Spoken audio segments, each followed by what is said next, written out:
di dalam Zoom Fellowship ini, dengan ribuan hari yang kita, tepatnya malam, yang kita sudah lewati, kita pasti sudah tahu di mana pijak atau batu di mana kita eh, meletakkan tumpuan kita, di mana kita memulainya. Ya, itu kita pasti harus benar-benar clear, benar-benar jelas, benar-benar terang benderang, ya. Seperti itu terang terus, maka kita juga harus terus terang gitu. Saudara pasti sulit menebaknya ya, karena saya tidak boleh menyebut brand tertentu ya, gitu. Harus benar-benar terang benderang di mana kita berpijak. Tempat saudara dan saya berpijak memulai kehidupan ini itu harus benar-benar jelas. Dan saya yakin ya saudara, ya, roh yang ada di dalam saya dan saudara itu memberi mata hati saudara terang. Saya ulang loh saudara ya. Roh yang ada di dalam kita itu memberi mata hati kita terang. Gitu. Supaya kita dapat melihat. Aku masih ingat tuh. Ya, Bu Esther bilang, tapi mata hati saya bisa melihat. Saudara ingat nggak? Saya tanya pertanyaan yang susah, tapi dia bisa menjawab. Saya pikir itu pasti dari firman yang telah dia dengar. Susah nggak jawabnya? Oh, tidak gampang. Kalaupun kalaupun tidak susah amat, tapi tidak gampang itu. Cuman maksa diri kita harus jawab begitu, ya. Keadaannya memang begitu. Nah, sekali lagi, tempat kita menumpukan kaki kita nih, saudara, itu harus terang benderang, ya. Di umur berapapun kita, ada kepala 6, kepala 5, ya. Soalnya di sini ada yang kepala 6, kayak Andreas kepala 1, ya. Ada yang kepala 1 di sini, terus ada yang kepala 6, jauh sekali ya. 6 dekade. Eh, Asal jangan kepala batu lah Pak ya. ya, ya, itu tumpuan aja batu itu bagus ya. Jadi batu penjuru, ya. Gak terasa loh ya, teman-teman lihat Andreas ya, udah gede, ya pipi tambah tebel ya. Coba, ya dulu kayaknya imut-imut sekali. Nggak apa-apa bersuara daripada emoji-emoji ketawa begitu saya. Nggak ada. Kayak ini Pak, kayak Taruna Pak yang mau masuk Iya, Akabri. betul, betul. Iya, tapi Oh ketika iya iya iya, ini Andreas calon ketua pemuda sekarang. Iya iya. kita coblos nomor berapa? Andreas nomor berapa? Ya, lebih kita coblos kan pemilihan. Sudah pasti, sudah pasti. Dia kan wakil, sekarang akan naik untuk menjadi ketua. Jadi ketua. Oh, mungkin yang ketua sekarang udah pensiun Iya, ada masa jabatan kayak presiden. jabatan. Oh ya, sudah lewat masa jabatan ya. Jadi ini waktunya Caleb ya. Joshua udah meninggal. Joshua, ya memang benar ya, udah meninggal ya. Joshua meninggal. Ya, ya Joshua itu maksudnya. Benar kan Joshua meninggal. Nah, Caleb menyusul ya. Oke, saya ulang saudara ya. Kita harus punya batu tumpuan gitu. Stepping stone ya. Batu memijak atau kata orang Malaysia batu bertolak. Harus ada ya tuh. Soalnya tadi nih baru diskusi lintas agama sama our brother ya, Melayu ya. Cakupnya tak bisa kadang ditangkap tapi kadang juga nggak ketangkap. Jadi saya ke bawah-bawah.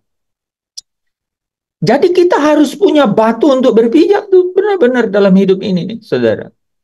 Ya, dan kita tuh harus di sini harus jelas, harus clear ya. Sekali lagi, Roh Kudus yang ada di dalam saya dan saudara itu memberi mata hatimu terang sehingga dapat melihat gitu. Kan waktu itu saya tanya begini kan di forum ini ya, bahwa tapi kan kita nggak bisa lihat. Bu Esther langsung bilang, mata hati saya bisa melihat. Mata hatinya itu maksudnya mata iman. Nah, saudara, saudara, itu saudara jangan sampai anggap enteng. Enteng tuh maksudnya saking ringannya jadi dibiarin berlalu. Aduh, itu tuh batu yang itu adalah hal yang paling utama di dalam setiap perkara kehidupan, di dalam pergumulan hidup kita, gitu. Bahwa kita harus punya itu, ya. batu berpijak, batu bertolak, ya. Itu penting sekali. Nah, itu adalah titik mulai. Itu adalah titik mulai. Titik memulai saya dan saudara di dalam kehidupan ini bukan saat saudara lahir, bukan. That's not yourself any longer. Itu bukan kita lagi, gitu. Itu bukan saya dan saudara lagi. Titik bertolak kita memulai hidup di dalam perjalanan ini adalah saat ku terima Yesus jadi baru hidupku. Ketika saudara menerima Yesus, menikmati pertemuan yang mulia dan agung, yang adalah perjumpaan pribadi, itu adalah kelegaan yang sejati dalam hidup saya dan saudara. Itu adalah perhentian yang sempurna, hadiratmu Bapa. Itu momen, saudara, adalah momen permulaan di dalam hidup saya dan saudara. Kalau itu tidak ada, semua hidup kita ini, kata Alkitab, vain, kosong, sia-sia, tidak punya nilai. Dalam bahasa aslinya itu, kalau ditimbang, ringan sekali. Tidak punya harga, gitu, saudara. Gitu. Ya. Karena segala sesuatu ini akan berlalu menurut Rasul Paulus, kan? Ini adalah waktu darurat, ini adalah waktu yang singkat, ini adalah waktu yang sisa. Sehingga dia melihat segala sesuatu dari pandangan itu, gitu. Nah, artinya kalau waktu ini singkat, pasti ada waktu memulai dan waktu mengakhirinya itu. Nah, saya dan saudara harus terus mengkalibrasi batiniah setiap hari. Harus. Kalau enggak, saudara tahu enggak? Cucian itu selalu ada tiap pagi loh. Selalu ada. Dan masak tuh setiap hari. Gitu. Nasi yang kemarin dimasak ya, mohon maaf, beberapa jam saja sudah asin. Dan kalaupun ada, ya harus masak lagi. Itu roller coaster kehidupan itu. Kadang tetangga kalau kita lihat senyum, kadang juga tidak lebih jelas dari mendung yang ada di langit gitu. Enggak, hidup itu roller coaster dan itulah ciri dunia memang. This is not going anywhere. Dunia ini enggak kemana-mana. Hanya langit biru dan langit mendung aja. Kelabu boleh juga, tapi enggak jelas juga kan kelabu itu. Keluar mau ambil cucian, tapi belum hujan. Tapi mau tetap di situ takut hujan. Bingung kan saudara? Saya sebenarnya sengaja ngomong gini karena mengekspresikan diri saya. Itu saya udah alami. Udah lihat itu. Manusia yang saudara kenal, emang ada yang nggak berubah? Di depan saudara nggak berubah. Di belakang berubah. Aduh, apa lagi nih ngomongnya. Tapi itu betul. Kita aja ngomongin orang di depan orangnya beda sama di belakang. Kalau saya sih jujur aja. Mungkin saudara nggak sih? Teman-teman, saya hanya mau membawa saudara ke satu titik di mana bahwa saudara harus cari yang lain. This is not going anywhere. Ini dunia ini mah ya roller coaster gitu. Putar-putar di situ saja. Sampai satu hari nanti namanya hari Tuhan. Udah. Hancur, cur, lenyap gitu. Ya. Ada teman yang komen saya di TikTok gitu ya. Betapa suci dan salehnya kamu harus hidup. Menarik ya, dia tangkap kata-kata itu. Jadi dia benar-benar melihat, nilai kehidupan itu kalau kita mau lihat, bacalah ayat itu. Segala sesuatunya kalau akan hancur secara demikian. Nah, secara demikian itu kayak apa sih saudara? Katanya langit dan semua unsur-unsurnya akan hancur. Dan bumi di atas dan bumi di bawah katanya. Itu akan lenyap gitu. Seperti nyala api, dia bilang gitu. Kalau segala sesuatunya itu akan hancur secara demikian, betapa suci dan salehnya kamu harus hidup. Artinya kamu harus hidup. Kamu hidup nggak mati, nggak hancur kayak begitu. Artinya ada yang berharga ya, ada yang berharga. Itu kenapa bisa? Karena ada janji. Ada janji. Nah, itulah betapa pentingnya kita menangkap satu berita rohani atau satu getaran rohani di situ. Spiritual message istilahnya, saudara ya. Ini penting sekali kita tangkap. Kita harus selalu menangkapnya tiap hari. Karena kalau tidak, kehidupan ini tuh padang gurun, saudara. Gitu. Kehidupan ini padang gurun. Jadi kita perlu, ya saudara ya, terus memiliki yang namanya radar rohani. Gitu. Radar rohani. Ya, saudara tahu radar itu dia tidak pernah diam. Dia bergerak di tempatnya secara teratur dan memastikan bahwa 360 derajat itu tidak ada yang luput gitu dari tangkapannya. Kita harus memiliki hal seperti itu. Ini adalah salah satu ciri bagaimana orang bisa selesai dengan dirinya sendiri di dalam hidup ini. Gitu. Dengan memiliki, dengan sadar bahwa ini tuh nggak kemana-mana. Ini itu kalau hari ini eh, langit itu biru, maka jangan pernah berpikir bahwa tidak akan pernah menjadi mendung gitu. Ini akan begini. Hari ini matahari terbit di sana, ya akan terbit di sana juga besok pagi. Gitu. Kita harus memiliki kesadaran itu. Nah, saya dan saudara yang percaya di dalam Kristus, itu kita harus memiliki dengan terang benderang bahwa titik tumpuh kita berawal atau titik mulainya kita adalah apa? Di dalam Kristus gitu. Di dalam Kristus. Nah, kita memulai hidup di dalam Kristus ini saudara dengan apa? Dengan kebenaran bahwa apa? Kita bukan kita lagi. Paulus bilang aku bukan aku sendiri lagi. Jadi bukan saya yang dulu lagi gitu. Nah, kalau bukan saya yang dulu lagi, benar kedemikian, kan tidak simsalabim kan gitu. Ya. Teman-teman yang sudah senior ini, mereka tahu persis sampai hari ini pun terus berjuang gitu. Terus berjuang.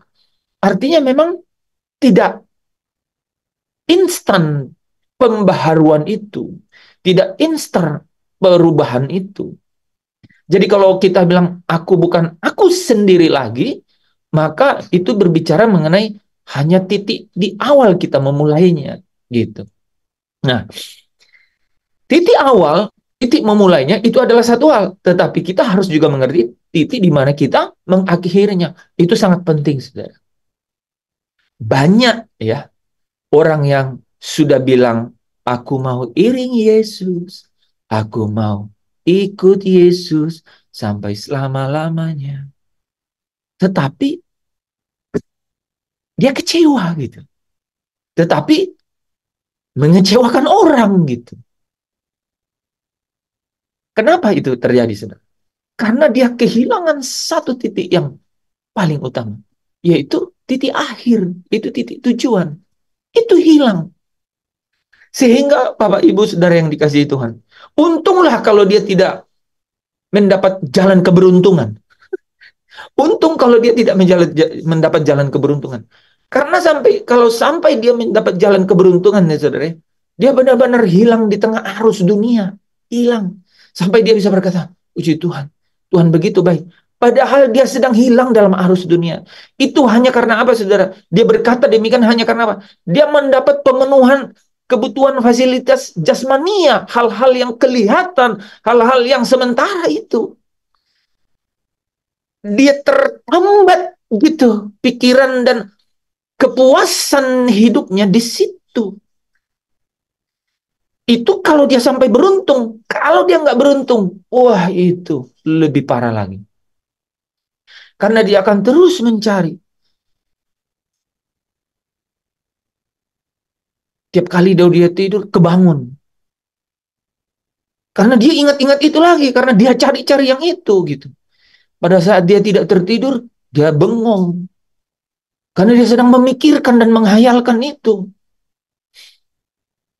Kehidupannya itu yang tadi dibilang, ini waktu darurat, ini adalah waktu yang singkat, ini waktu yang sisa.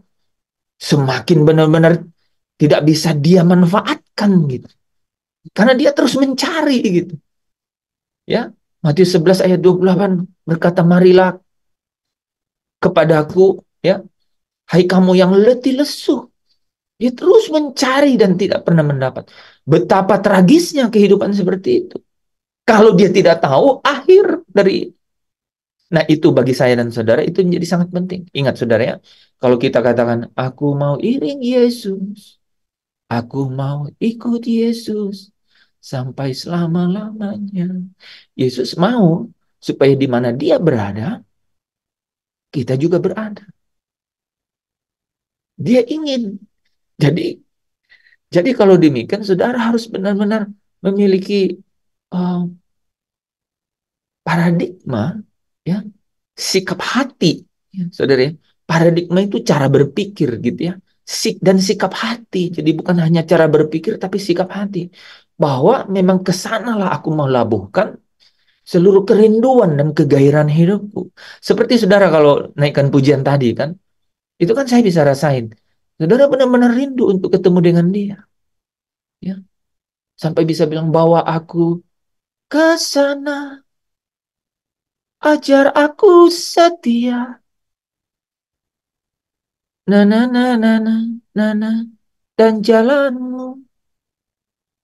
Mengerti semua maksud dan jalanmu, tak ku ingini lagi indahnya dunia ini, karena ku tahu yang kau sediakan sempurna.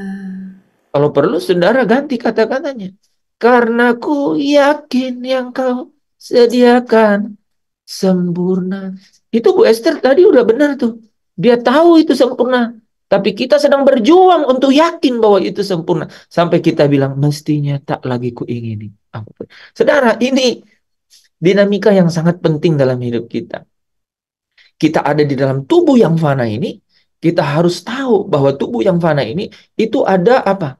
Potensi dosa, ada kodrat dosa, ada keinginan-keinginan yang terus berjuang melawan apa yang ada di dalam paradigma berpikir kita, saudara. Ya, oke.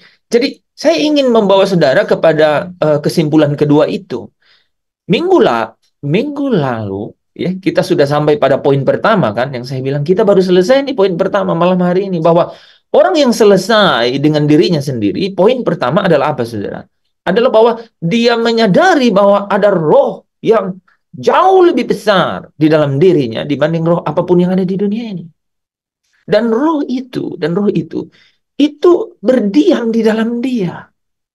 Roh itu berdiam di dalam dia. Dan roh itu bukan hanya berdiam. Roh itu adalah benih ilahi sendiri yang membawa dia kepada perjumpaan yang membawa kelegaan. Perjumpaan dengan Allah sendiri yang membawa kelegaan di dalam dirinya. Di sumur Tuhan, ku teguk airmu, puaskan dahagaku. Saudara, orang tidak mungkin selesai dengan dirinya sendiri kalau dia tidak sampai pada penemuan yang agung itu, penemuan yang mulia itu. Kalau dia sampai tidak menikmati penemuan yang mulia itu, dia dia dia tidak bisa selesai dengan dirinya karena tidak ada yang bisa selesaikan permasalahan kita nih di dunia ini kecuali saudara dan saya ketemu dengan Sang Maestro Agung itu, yaitu Dia yang mau hadir dan berdiam di dalam diri saya dan saudara. Ada roh Allah yang diam di dalam engkau dan saya. Dan yang menarik saudaranya, ketika Dia diam di dalam diri saya dan saudara, saudara menjadi sparagusu, dia menjadi materai.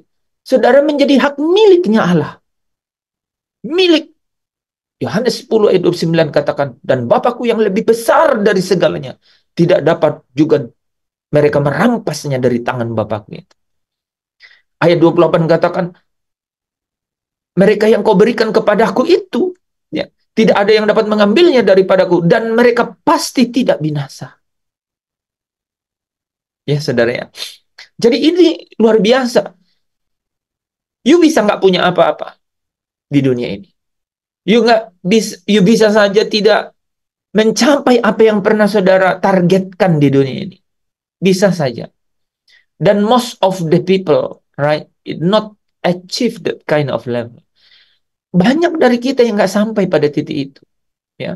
Tetapi kalau saudara menerima kebenaran ini, bahwa di dalam manusia batiniah saudara, saudara menemukan yang namanya harga tertinggi, penemuan yang mulia dalam hidup saya dan saudara, yaitu ketika engkau diubah dari yang sia-sia menjadi memiliki sesuatu yang baru di dalam diri saya dan saudara, yang berharga mulia itu, maka itu adalah segala-galanya. Itu adalah segala-galanya. Saudara dan saya harus mulai dari titik itu. Ya, harus berangkat dari titik itu. Nah, itulah ciri pertama orang yang selesai dengan dirinya. Orang yang harus benar-benar menikmati yang namanya seperti perempuan Samaria. I have seen the Messiah. Aku sudah lihat Yesus. Boleh ya saudara ya? Boleh ya? Saudara coba merenungkan bagaimana saudara bisa berkata begitu. Aku sudah melihat Yesus. Aku sudah bertemu Yesus. Coba saudara renungkan. Seberapa mampu manusia batinnya saudara itu bisa berkata, I've seen the Lord. Aku sudah melihat Yesus. Aku sudah ketemu Yesus. Itu tidak bisa dibuat-buat, saudara. Saudara nggak bisa munafik dengan ngomong kayak gitu, nggak bisa. Nggak bisa seperti ragi Farisi, ragi Herodes, ragi Saduki, nggak bisa, saudara. Nggak bisa. Kita harus benar-benar bisa menikmati itu. Aku sudah ketemu Tuhan. Yanti bisa ngomong begitu. Papa, mama, coba bayangkan. Jangan ngomong ke mana. Coba ya, orang tua yang jauh terus bilang, mama, saya udah ketemu Tuhan. Wah, itu pasti berita yang sangat bagus untuk mama kamu. Aku sudah ketemu Tuhan. Kalau Pak Daniel bisa bilang gitu kan, aku sudah ketemu Yesus. Itu kualitas batinnya seperti itu. Unparalleled. Tidak bisa ditukar dengan apapun. Nah, Bapak Ibu Saudara yang dikasihi Tuhan, ketika kita sampai di titik itu, saudara ya, maka Bapa yang kekal itu melihat ke bawah, Bapa yang kekal itu melihat ke bawah, dan dia berkata apa, saudara? Sekarang aku mau memulai pekerjaanku. Jadi baru mau memulai pekerjaannya. Jadi dia tidak bisa memulai pekerjaannya dalam kita. Kalau kita belum sampai di titik itu. Aku mau mulai. Aku mau menghancurkan semuanya. Dan aku mau membuatnya dari baru. Dengan caraku. Dengan desainku. Dan dengan kemana aku mau membentuknya. Itu Bapak yang melihat ke bawah. Dia akan berkata seperti itu. Nah, saudara tahu nggak? Orang yang selesai dengan dirinya sendiri, ini harus tahu, harus paham dengan ini. Karena kalau tidak, mohon maaf ya, akan liar. Dia akan bilang, kenapa ya gue begini ya? Gue salah apa gitu? Dia akan bilang begitu. What's wrong with me gitu?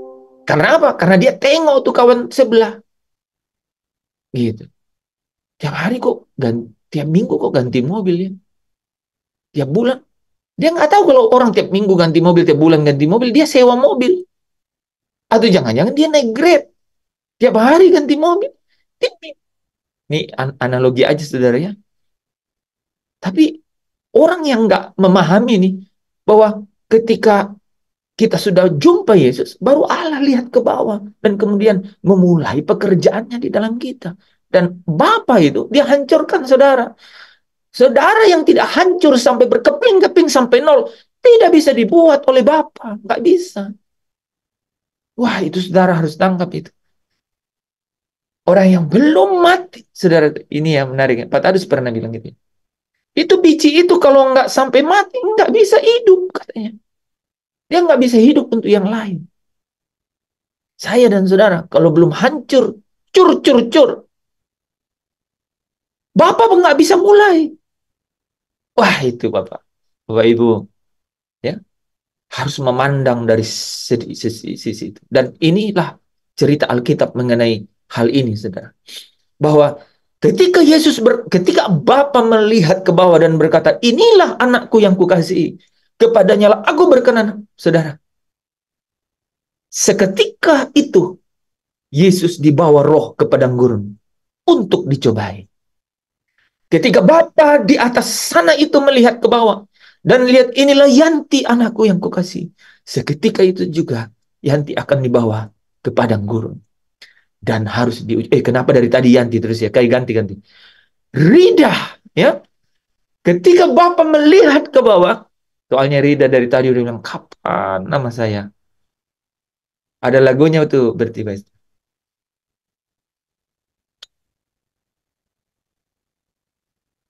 Apa?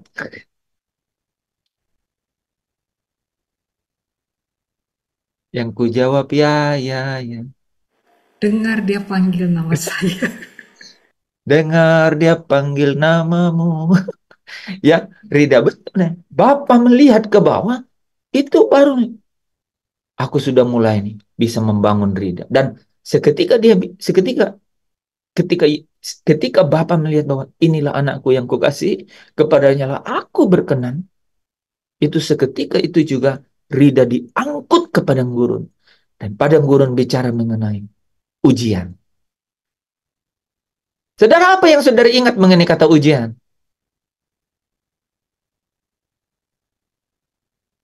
Persoalan. Persoalan, ada yang lain? Itu kata lain dari ujian, Masalah. lulus. Ya, Tahan uji. tahan uji. Wah, mantap ya. Ya, jadi ingat saudara ya, ketika ada, tadi bilang tahan uji Yuli ya? Yuli, suaranya aku dengar Yuli ya. Jadi ketika kita dengar kata ujian, terus bilang lulus. Aku mengerti kata Bapak itu. Saya juga sama, kalau bisa, aduh, tutup mata tiba-tiba wisuda gitu. Ya pengen banget kayak gitu. Pengen. Iya Pak, saya tak, ini sebenarnya saya tuh pikiran saya tadi tuh lulus Pak Tadus. Tapi ketika Yuli bilang tahan uji, berubah tuh pikiran saya tuh. Berubah. Saya jadi bilang, iya benar ya, harusnya tahan uji ya kalau ngomong ujian itu ya. Paradigmanya itu loh, benar nggak teman-teman ya? Lulus sudah pasti hasil akhir, tapi ada hal yang berbahaya dalam kata lulus itu jadinya. Kita Khawatir, ingin, kenapa Pak Dani? khawatir, Apa khawatir nggak? khawatir, was-was, takut Ya, kagak. aku sebenarnya lagi nunggu tadi itu waktu dibilang apa yang saudara ingat mengenai ujian gitu. Aku udah nunggu tuh orang bilang khawatir, khawatir, khawatir sayang baru muncul. Tapi gini Pak Daniel, jadi selalu ingat ya bahwa kan kita udah ada batu tumpuan tadi Pak, batu tumpuan. Ingat ya, makanya saya bilang itu penting sekali. Itu adalah stepping stone, itu adalah batu pijakan. Ingat ya, ingat. Kalau kita nggak beres di sini nih, ini nggak beres di sini, itu kita akan berat dalam perjalanannya tuh, dalam padang gurun tadi. Kenapa saya bilang ini penting? Ketika kita tahu bahwa roh itu berdiam dalam kita, kita bilang kita nggak sendiri. You boleh khawatir, you boleh gelisah, kamu boleh desperate gitu, asa hilang, harap hilang, boleh. Tapi jangan pernah sangsikan kehadirannya dalam hidup saya dan saudara. Dia nggak pernah pergi. Ya, sumbu yang pudar nggak pernah padam gitu. Ya, nggak pernah. Jadi jangan pernah, harus ingat kembali ke sini. Ya, kembali ke sini Pak Daniel, bahwa dia di sini. Dia nggak kemana-mana. Dia tuh Immanuel gitu. Ya, Allah hadir dengan semua esensi kehadirannya. Firman-Nya ada di sini, rohnya ada di sini. Menuntun, menopang, mengasuh, menghibur saya dan saudara. Ya. Jadi jangan lagi terintimidasi dengan kata-kata itu. Saudara dan saya harus bilang, I'm not alone. I'm not working alone. Saya nggak pernah berjalan sendiri. Salah. Bukan ku tak dapat jalan sendiri. Apa? Yang aku nggak sendiri apa? Ada lagunya tuh.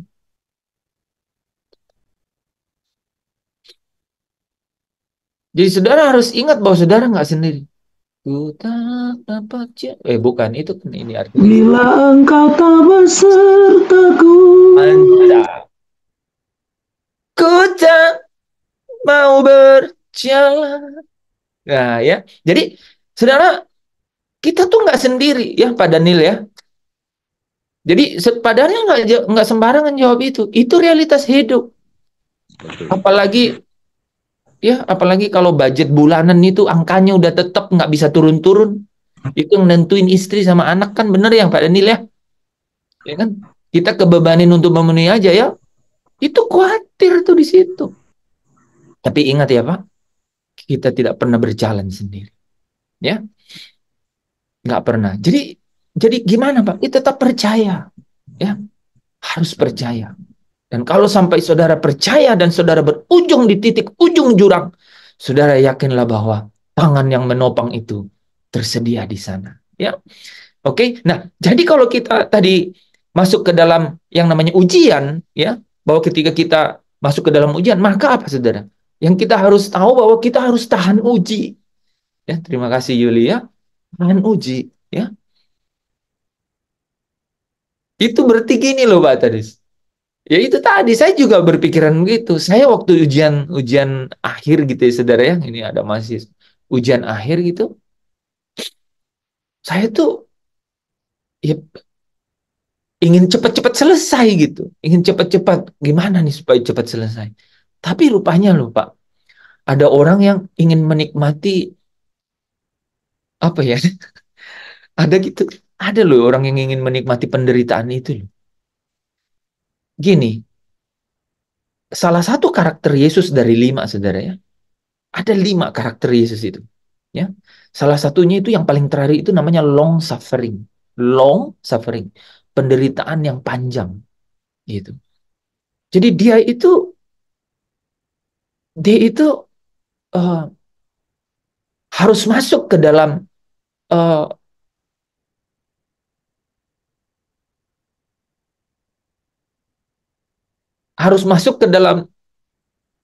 detik-detik dari penderitaan itu, merasakan gitu. Nah itu saya dan saudara tuh harus punya mentalitas seperti itu juga sih sebenarnya. Jadi nggak usah berpikir cepat-cepat pingin selesai. Saudara paham ya? Saudara tahu nggak? Saya ngerasain bahwa setiap detik dari saudara merasakan derita di dalam Tuhan itu tuh nilainya tuh kemuliaan gitu. Kayak seperti ngumpulin poin kemuliaan gitu di dalam perjalanan derita itu tuh. Dan itu tidak sesuatu yang uh, invisible atau nggak terasa atau nggak kelihatan gitu, saudara. Kita terasa dalam hidup. Wah, kualitas batinnya saya itu semakin naik gitu. Saudara pasti ngerasain derajat ketidaktersinggungan saudara kalau diomongin orang atau dicelah orang atau di reject gitu ya, tidak dipeduliin sama orang. Kita terasa, wah gue semakin kebal. Terasa nggak? Terasa nggak? Kita tuh semakin kebal. Kok gue nggak perlu mikir lagi gitu? Enggak, gue nggak kerasa apa-apa. Dibandingkan sama dulu gitu. Kerasa banget, ceng gitu. Saya tadi ketemu sama Pak Anton gitu ya. 3 tahun yang lalu persis bulan Maret, kita tuh sign kontrak yang sama. Terus ini bulan Maret, jadi dia ingat. Terus saya bilang begini, bro, bayangkan nggak ya? Itu pisau yang sama, mutar-mutar gini. Pisaunya sama, tajam. Tapi kok kenapa kita kayak kesinggung-singgung terus ya? Kayak nggak kepotong-potong gitu di apa? Hal yang harus kepotong gitu dalam diri kita itu. Gitu. Nah, seperti itu. Jadi terus menajamkan kita gitu. Terus mengasah kita gitu. Nah, jadi kalau kita masuk ke dalam, kita akan terus. Nah, saudara tahu nggak kata peripateo itu working in cycle. Itu terus berputar, berputar. Dia terus sebenarnya apa? Sebenarnya dia terus mengasah itu. Itulah peripateo itu yang Galatia 5 itu kan. Jika kamu hidup menurut roh, hendaklah kamu dipimpin oleh roh. Gitu. Jadi hidup itu maksudnya hidup di situ peripateo itu artinya apa? Sampai terbiasa, gitu. Sampai terbiasa. Nah, journey of pain atau petualangan sakit itu, saudara bisa menangkap dan menjadikan itu menjadi sesuatu yang memberi pertumbuhan kepada karakter saya dan saudara, kepada manusia batinnya saya dan saudara. Dan itu tahu nggak? Itu adalah pancaran kemuliaan. Nggak ada cara lain untuk memancarkan kemuliaan. Nggak ada cara lain gitu. Itu saudara kalau baca Lukas 24-26 kan, bukankah Mesias harus menderita untuk masuk ke dalam kemuliaannya? Dan kemudian 1 Korintus 4 ya. 2 Korintus 4 ayat 4 sampai 6. Ada yang bisa baca ya? Dari tadi kita belum baca ayat.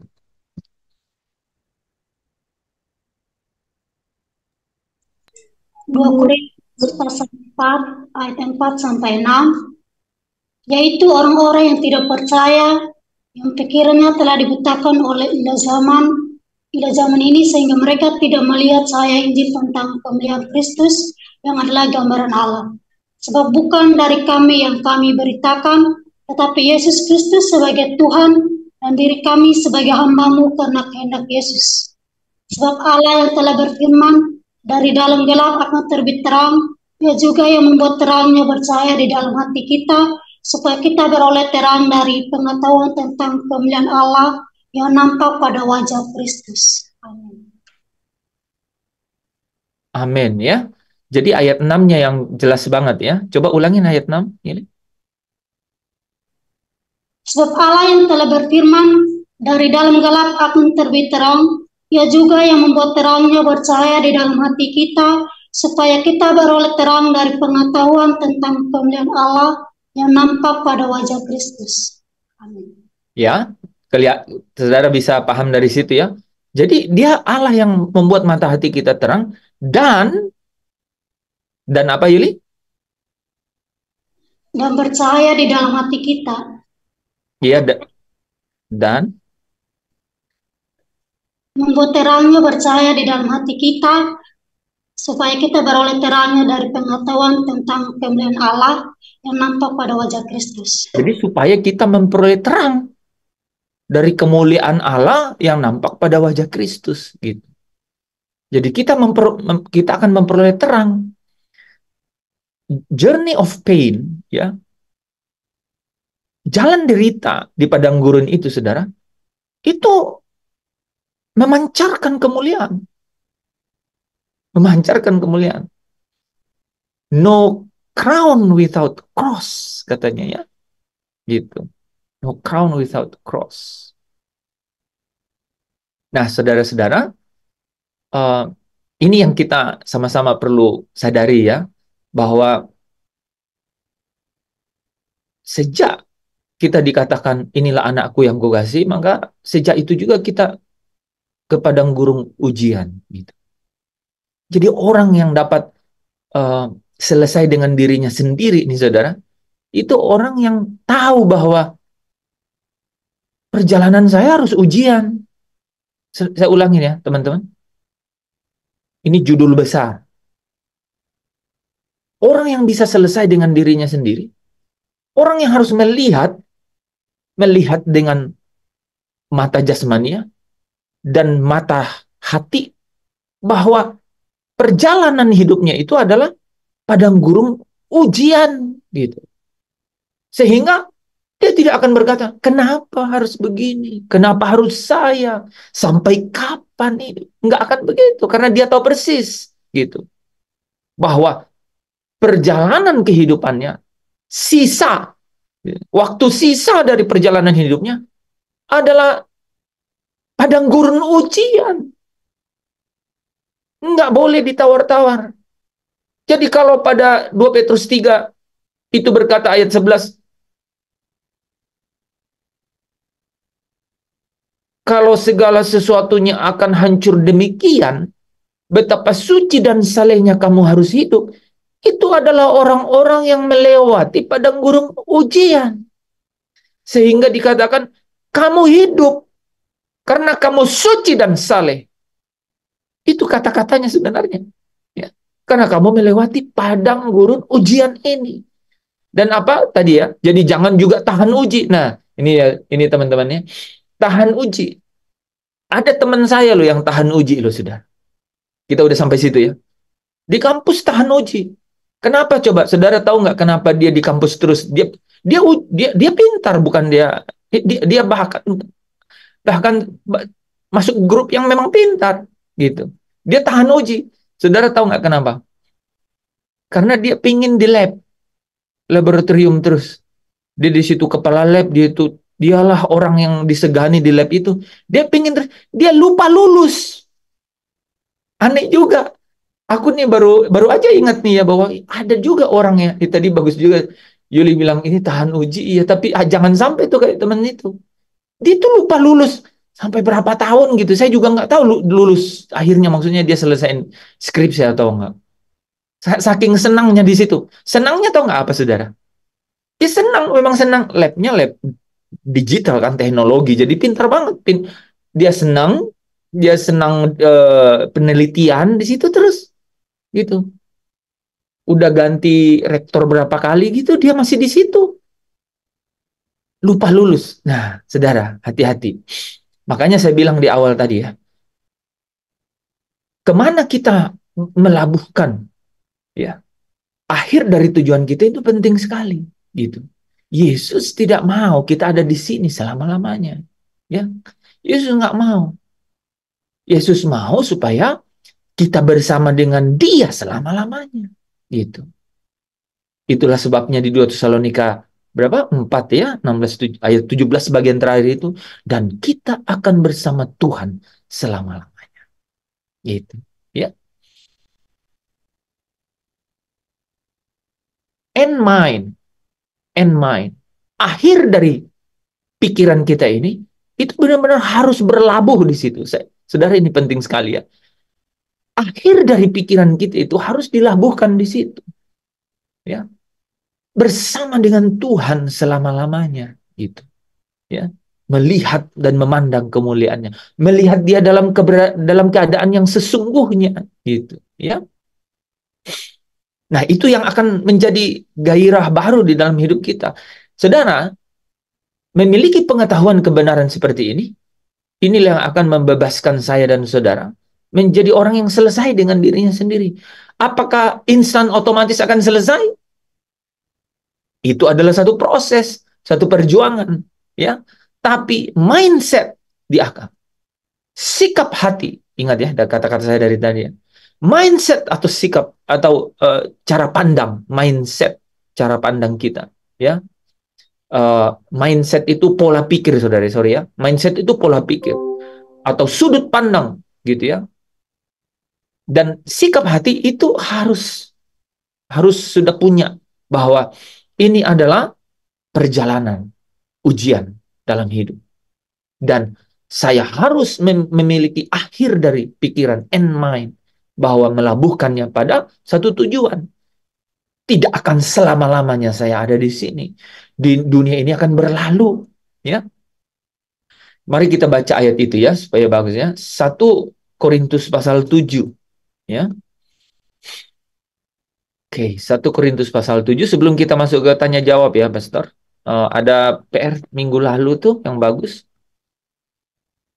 1 Korintus pasal 7. Mulai ayat yang ke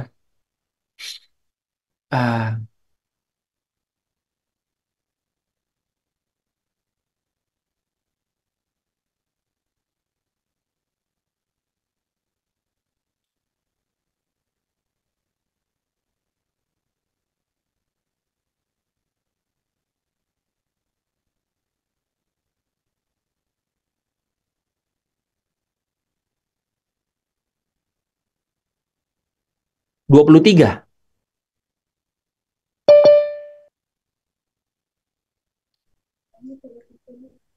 1 Korintius pasal 7 ayatnya yang ke-23. Oke, boleh 23 sampai 28.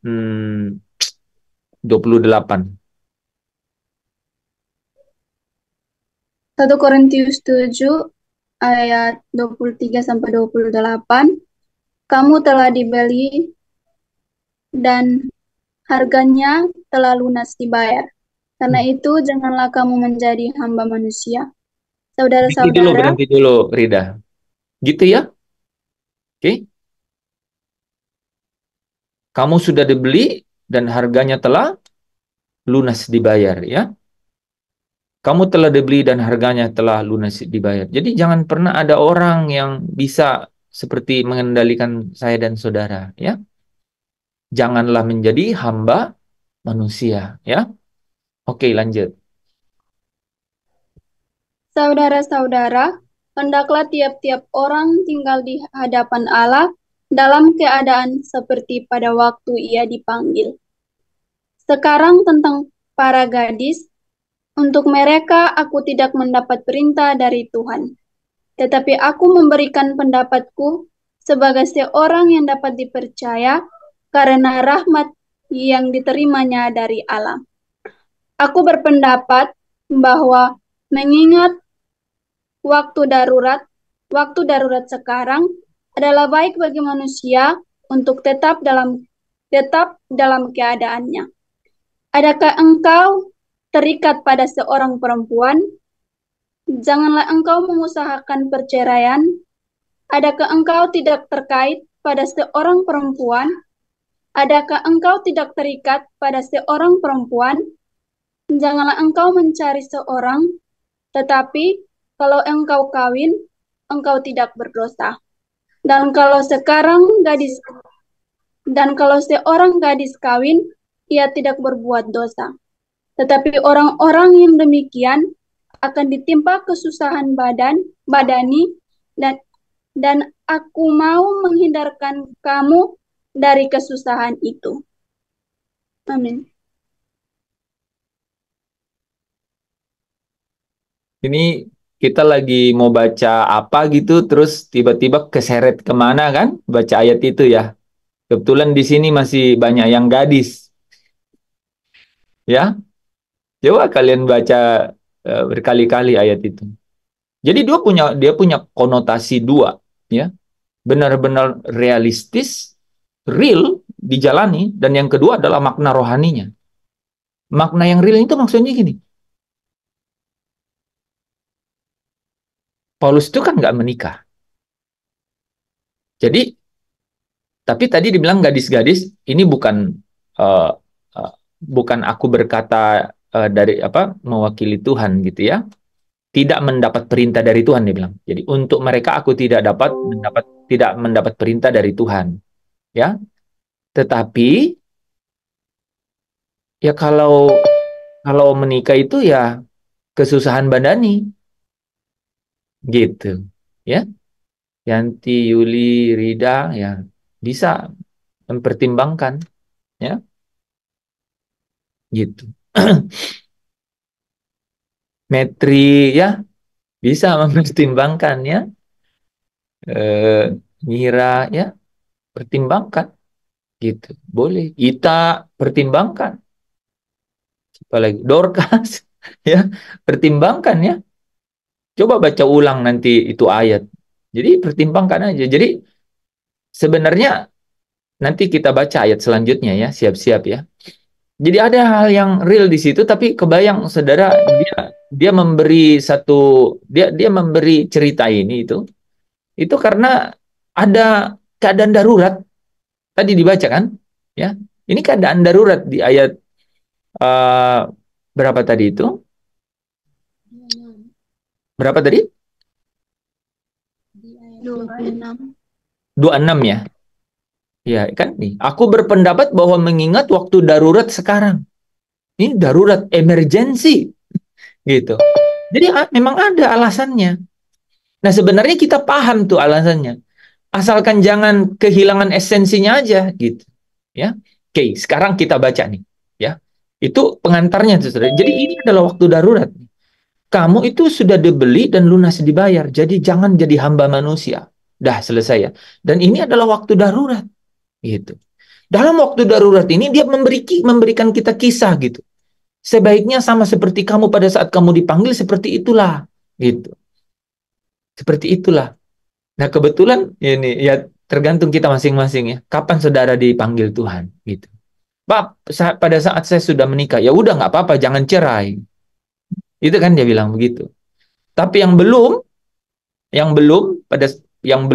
menikah, ya dia bilang begitu. Ini bukan perintah dari Tuhan untuk gadis-gadis ya, bukan. Tapi menurut pendapat dia katanya gitu ya, itu akan ada kesusahan badani. Jadi tahu saja bahwa keadaannya begitu. Nah, coba kita lihat apa sebenarnya ke arah mana ya. Ayat 29 mulai. Siapa yang baca?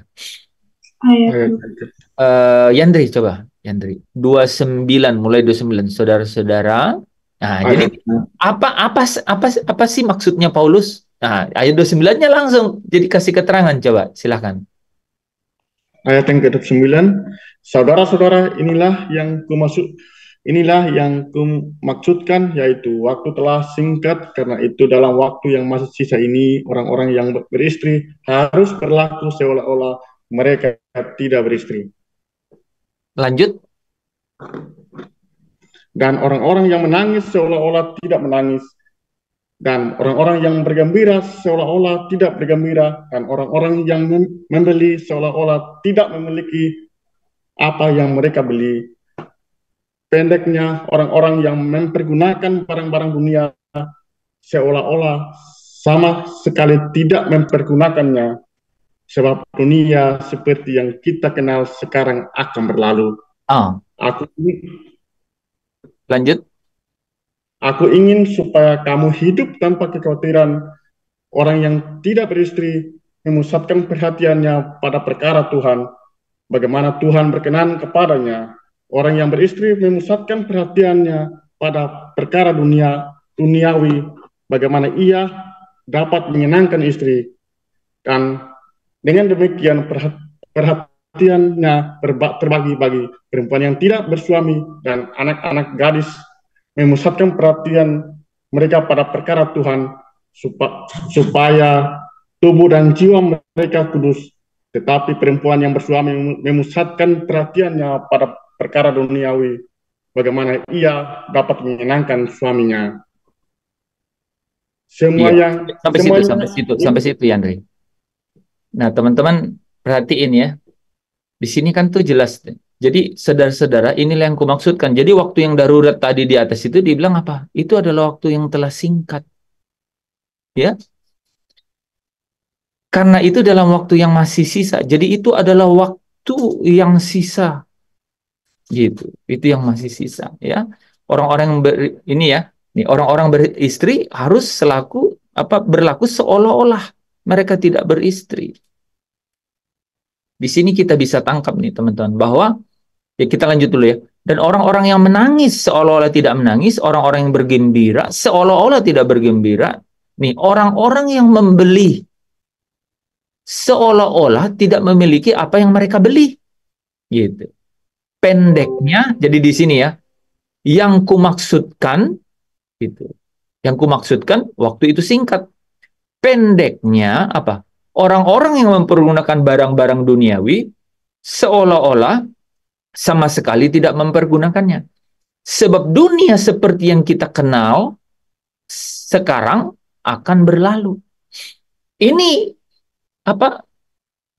pola pikir, sikap hati yang kita harus punya ini, saudara. Kita harus tahu kebenaran ini ya. Aku ingin supaya kamu. Nah, apa sebenarnya maksudnya Paulus? Apa sebenarnya maksudnya Paulus? Saya ambil dari 32 ya supaya bisa nyatu. Nah, ini ya. Apa sebenarnya maksud Paulus? Aku ingin supaya kamu hidup tanpa kekhawatiran. Itu sebenarnya maksudnya Paulus. Tadi kan Pak Daniel itu bilang, khawatir, was-was. Nah ini kenapa Paulus, gimana caranya supaya tidak was-was? Tadi itu, orang yang membeli sesuatu seolah-olah, apa katanya? Orang yang membeli sesuatu seolah-olah tidak memiliki apa yang mereka beli. Gitu. Membeli tapi tidak memiliki. Gitu. Orang-orang yang mempergunakan barang-barang duniawi seolah-olah tidak seolah-olah sama sekali tidak mempergunakannya. Gitu. Jadi tidak boleh terikat gitu artinya itu ya. Karena kalau terikat, saudara dan saya khawatir gitu. Saudara kalau terikat sama sesuatu, saudara akan khawatir. Kalau tidak terikat dengan hal itu, saudara tidak akan khawatir. Nah, bagaimana caranya supaya tidak terikat pada hal itu? Caranya cuma satu. Kita harus jangan gimana Bu Mana? Harus selesai dengan diri sendiri. Kita harus selesai dengan diri sendiri. Kita harus melepaskan. Kita nggak boleh menggenggamnya itu. Gitu. Oke. Kita lanjut ya. Supaya kamu hidup tanpa kekhawatiran. Orang yang beristri tuh nih, kenapa nggak boleh gadis-gadis tadi ya? Nih, gadis-gadis. Orang yang tidak beristri ini yang ya memusatkan perhatiannya pada perkara Tuhan ini nih. Menarik kan? Sebenarnya dia bicara mengenai perkara Tuhan. Jadi waktu darurat tadi, waktu yang singkat tadi, waktu yang sisa tadi, dia mau bilang, perkarakan dirimu, kemana engkau pulang. Gitu sebenarnya. Ya kan? Yang dia perkarakan bagaimana Tuhan bisa berkenan kepadanya. Gitu ya. Orang yang beristri, nah kalau orang yang beristri, tadi yang tidak beristri kan, dia memusatkan perhatian kepada perkara duniawi, bagaimana ia menyenangkan istrinya, memang begitu, ya. Dan dengan demikian perhatiannya terbagi-bagi, gitu. Perempuan yang tidak bersuami nih ya, dan anak-anak gadis akan apa? Memusatkan perhatian kepada perkara Tuhan, gitu. Supaya tubuh dan jiwa mereka kudus. Sebaliknya, yang bersuami memusatkan perhatian pada perkara dunia, bagaimana ia dapat menyenangkan suaminya. Tangkap esensinya ya teman-teman. Kalau saudara bisa, ya saudara jalanin. Ya. Oke. Saya berhenti di situ dulu, Pastor, supaya ada. Jadi enak sendiri aja. Jadi hidup sendiri aja ya. Jadi ini kata-kata begini, hidup sendiri jadi lebih bagus. Ayo, Pastor.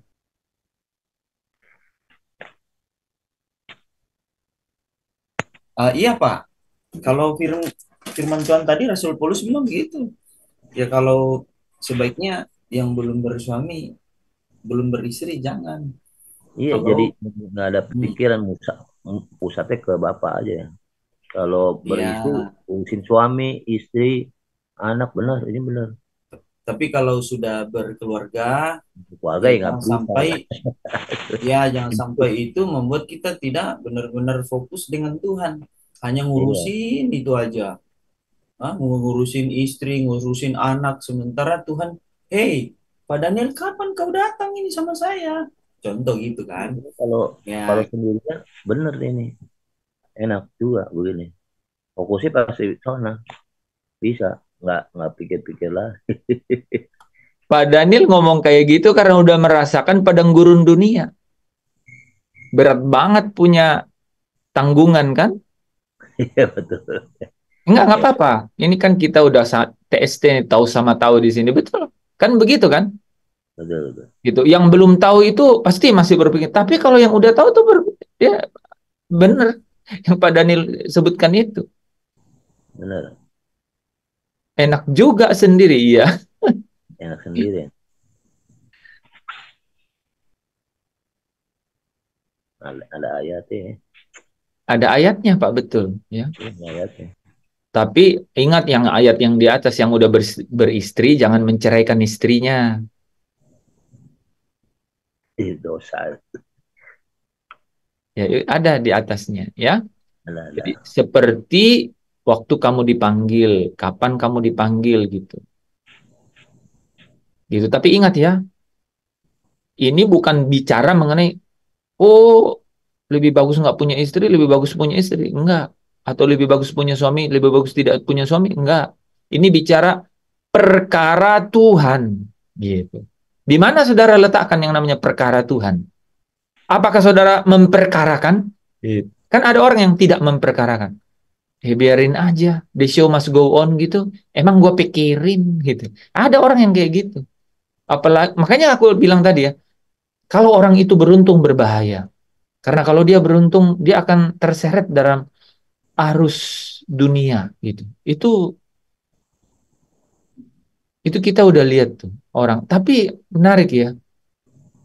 Bagaimanapun itu di dunia ini memang perebutan kekuasaan. Jadi nggak pernah juga saya lihat orang selalu duduk di tahta gitu selama hidupnya. Nggak pernah juga saya lihat gitu. Nggak pernah loh. Saudara tahu presiden kita yang panjang sekali masa jabatannya ini, hari ini tuh nggak ada loh bekasnya. Nggak ada. Jadi ya itu contohnya ya. Atau siapalah yang paling panjang pemerintahannya gitu ya. Gitu. Nggak pernah juga memang gitu. Oke. Silakan kalau ada yang mau bertanya. Ada waktu 15 menit.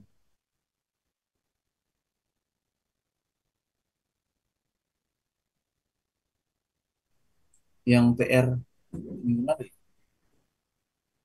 Apa itu?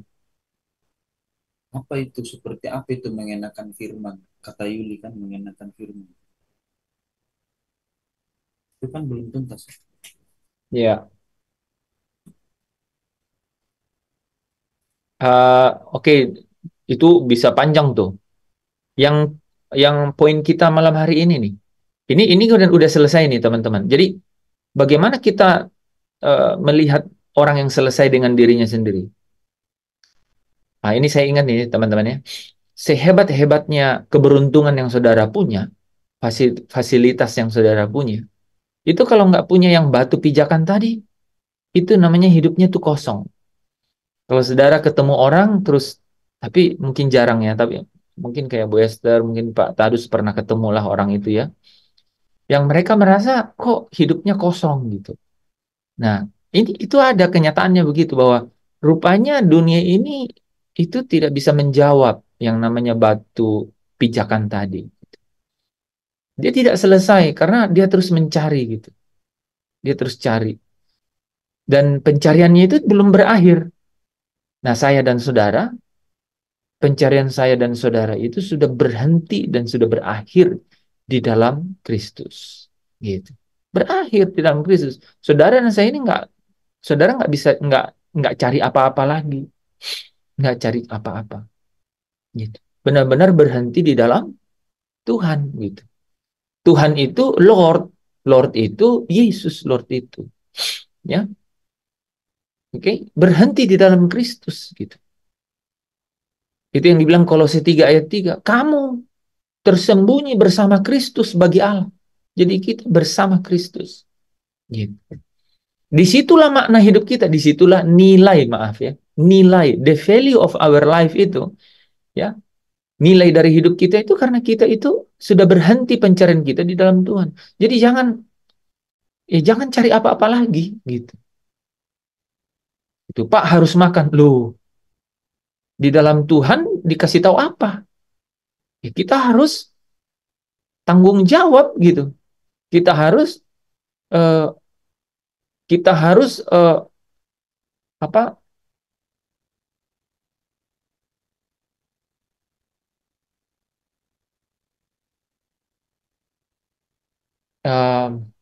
Ada ayatnya teman-teman. Aku Paulus yang bilang ya di 1 Korintus ya. Tetapi aku sedemikian rupa katanya apa? Supaya aku sendiri tidak ditolak apa?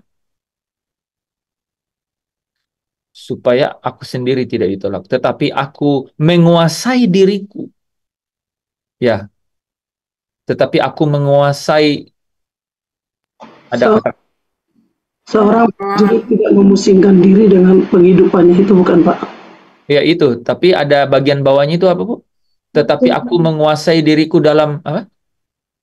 Tetapi aku melatih tubuhku dan menguasainya Seluruhnya. seluruhnya, Iya. supaya Itu sesudah ya itu. Jadi aku melatih tubuhku, itu lanjutan yang ayat Bu Nur tadi semua. Aku melatih tubuhku dan menguasai seluruhnya. Itu caranya kita tuh. Jadi aku melatih tubuhku dan menguasai seluruhnya. Jadi kadang-kadang kan kita gini kan, kita kan dikasih jawaban gini. Kita kan harus bertanggung jawab. Seolah-olah kan jawaban dunia, benar nggak? Coba saudara cerna sejenak. Sebelumnya kan biasanya udah biasa kan, kan kita harus hidupnya bertanggung jawab, ayatnya di mana? Ya kan? Nggak ada, nggak ada. Yang ada itu, nah ini ayatnya. Aku melatih tubuhku dan menguasai seluruhnya. Gitu. Nah, melatih itu ya yang tadi Bu Nur bilang, seorang prajurit itu tidak memusingkan dirinya dengan penghidupannya. Seorang supaya dia berkenan kepada komandannya. Terus ada olahragawan juga, kan ada tuh ya. Seorang prajurit dan seorang olahragawan berlari sedemikian rupa. Petinju, tidak memukul sembarangan. Itulah cara kita. Jadi kata bertanggung jawab itu kan seolah-olah jargon yang tidak ada kan. Ayatnya di mana gitu. Nah ini yang bisa menyimpulkan itu adalah aku melatih tubuhku dan menguasai seluruhnya. Gitu. Gitu saudara. Ya. Nah itu caranya. Jadi kita bilang pencarian kita sudah berakhir di dalam Kristus. Itu segala-galanya.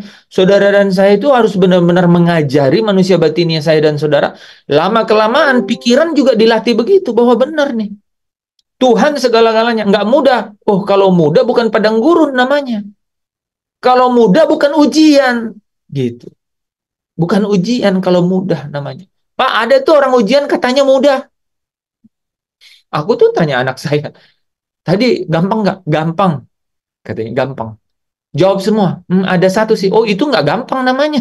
Gue ceritain. Iya. Gue ceritain itu Jian ya. Tapi Jian itu emang nilainya ya gitulah. Kalau nggak 98, bagus nilainya. Jadi saya bilang deh, nak kalau gampang tuh, kamu yakin sekali bahwa pertama kamu jawab semuanya, dan jawabannya itu saya yakin bahwa benar, itu baru gampang. Tapi ada satu yang nggak yakin gitu, apalagi satu nggak diisi terus bilang gampang, kan nggak kan? Yang ingat ya perspektifnya gitu ya teman-teman, gitu. Jadi mana ada ujian yang gampang? Nggak ada, gitu ya. Nggak ada ujian yang gampang.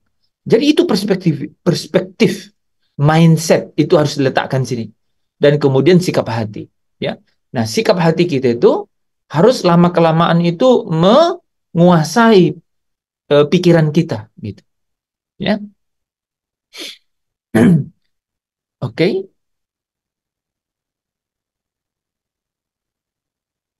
Ada yang lain? Jadi sekalipun kita nih, saudara ya, dia, oke, perhentianku di dalam Tuhan, terus so what? Ya, saudara dan saya harus menguasai diri terus. Karena saudara bilang berhenti dalam Tuhan, emang langsung benar-benar berhenti. Kalau mau buat berhenti itu bisa. Saudara nggak makan, saudara puasa. Oke, puasa. Saudara seberapa kuat puasa? Coba. Oke, berhenti. Puasa bagus nggak? Bagus, saudara puasa. Ya. Saya itu cuma satu kali makan satu hari. Itu belum puasa. Kalau Musa 2 kali dia puasa 40 hari, tidak makan, tidak minum. Tidak makan. Jadi ini kan ada diskusi mengenai puasa itu. Puasa ya, kalau puasa yang benar itu yang orang Yahudi itu ya itu 40 hari, 40 malam, tidak makan, tidak minum gitu. Ya. Puasanya orang Farisi 2 kali seminggu gitu. Bukan gitu ya kalau ngomong itu ya.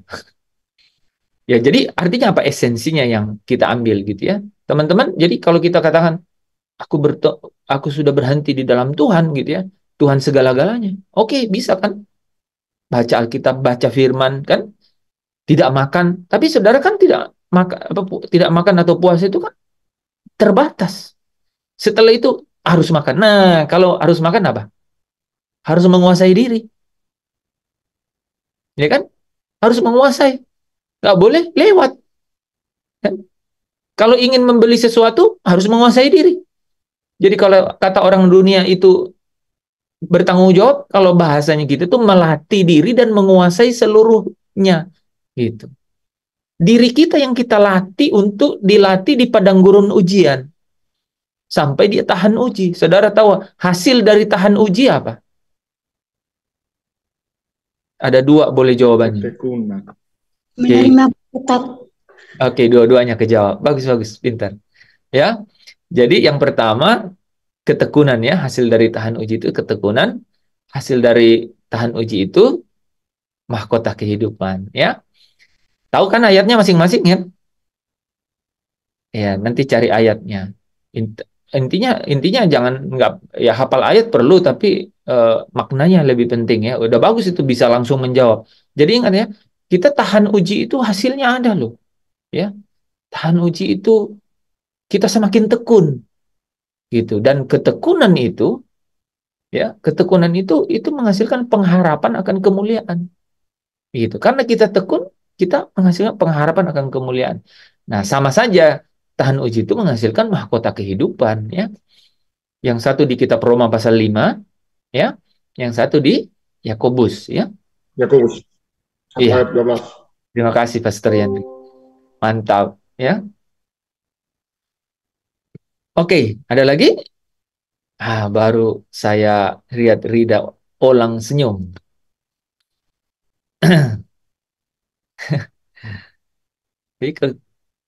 Oke, teman-teman, kalau tidak ada lagi kita tutup ya. Soalnya kalau kita bahas, ingat aja yang poin yang kemarin, Pastor, di daftar aja ada 5 memang ya. Bagaimana sih mengenakan firman itu ya? Karena lanjutkan, sebenarnya ini sambungannya nih.